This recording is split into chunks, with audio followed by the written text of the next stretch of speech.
ना झुकायचे, ना वाकायचे ना झुकायचे, अन्यायावर पलटून वार करायचे, सन्मानाने जगायचे आणि सन्मानानेच मरायचे, अशी शिकवण देणारी राजमाता जिजाऊ यांची आज जयंती आहे. 12 जानेवारी 1598 रोजी बुलढाणा जिल्ह्यातील सिंदखेड राजा येथे जिजाऊंचा जन्म झाला. जिजाऊंच्या वडिलांचे नाव लखुजीराव जाधव व आईचे नाव म्हाळसाबाई असे होते. शहाजी राजे भोसले यांच्याशी जिजाऊंचा विवाह झाला. जाधव व भोसले या दोन्ही घराण्यातील पराक्रमांची परंपरा जिजाऊंच्या ठायी होती. रयतेवर होणारा अन्याय अत्याचार पाहून जिजाऊंना नेहमी वाटे आपल्या लोकांचे राज्य म्हणजेच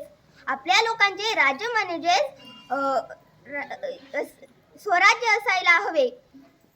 हिंदवी स्वराज्याचे तेजस्वी स्वप्न जिजाऊंनी पाहिले होते.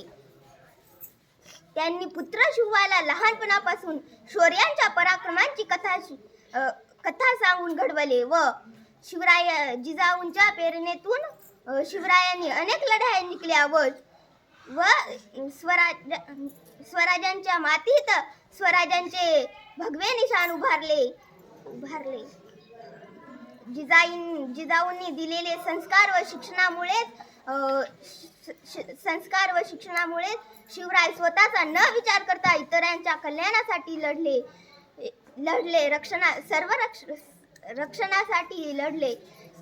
अंगणातील तुळस, गोठ्यातील गाय अन घरातील माय यांच्याकडे वाकडी गाय केली जाणार.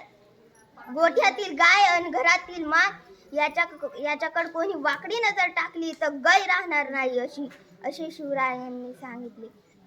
एवढे बोलून मी माझे 2 शब्द